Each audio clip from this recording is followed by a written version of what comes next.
हमारा आज का सवाल, हाबिल को कत्ल करने के बाद कायन किससे खौफजदा था? इस वीडियो के अंदर मैं बाइबली तालीमात की रोशनी में इस सवाल का जवाब दूंगा और इसके बाद कुछ मददगार तलीमी वसाइल को जानने में आपकी मदद करूंगा। लिहाजा इस वीडियो को आखिर तक देखिए। अपने भाई हाबिल को कत्ल करने के कुछ देर बाद पैदाइश 4 बाब उसकी 13 से 14 आयात में कायन ने खुदा से कहा कि मेरी सजा बर्दाश्त से बाहर है। देख, आज तूने मुझे रोए जमीन से निकाल दिया और मैं तेरे हजूर से रूपोश हो जाऊंगा और जमीन पर खाना खराब और आवारा रहूंगा, और ऐसा होगा कि जो कोई मुझे पाएगा कत्ल कर डालेगा। कायन असल में किससे खौफजदा था? क्योंकि पैदाइश की किताब में इस वक्त तक जिन लोगों का जिक्र किया जाता है उनमें आदम और हवा यानी कायन के वालिदैन, हाबिल जिसे उसने कत्ल कर डाला था और खुद कायन ही शामिल है। मुमकिन तौर पर कौन कायन के लिए खतरा साबित होने वाला था? अभी इस बात को समझना जरूरी है कि जब कायन ने हाबिल को कत्ल किया तो कायन और हाबिल उस वक्त तक पूरी तरह जवान थे। कायन और हाबिल दोनों ही पेशावराना मुख्तलिफ तरह की मेहनत करते थे, यानी अपनी खेती बाड़ी और भेड़ बकरियों की देखभाल किया करते थे। बाइबल मुकद्दस हमें यह नहीं बताती कि कायन और हाबिल की उस वक्त तक उम्र कितनी थी, लेकिन ज्यादा इम्कान यही है कि वो 30 या 40 साल के होंगे।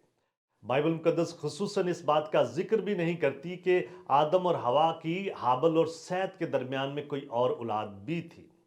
ताहम ये बात बड़ी गैर मुतवक्को है कि दुनिया की तारीख में सबसे कामल इंसानों यानी आदम और हवा की कई दहाइयों तक कोई औलाद ना हुई हो। सैत के बाद आदम और हवा के बहुत सारे बच्चे पैदा हुए थे, तो फिर हाबिल और सैत के दरमियान उनके और बच्चे क्यों नहीं हुए होंगे?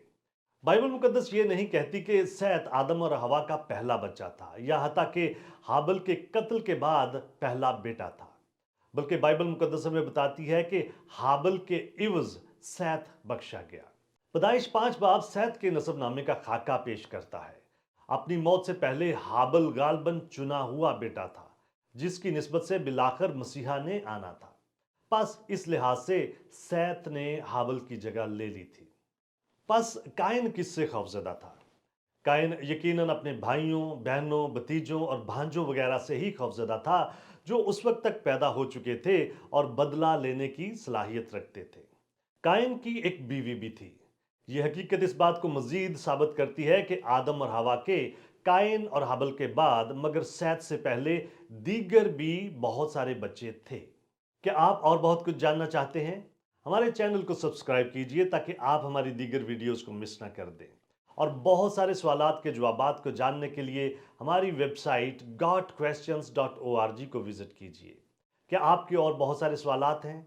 बाइबल मुकद्दस के पास आपके सभी सवालात के जवाबात हैं। शुक्रिया।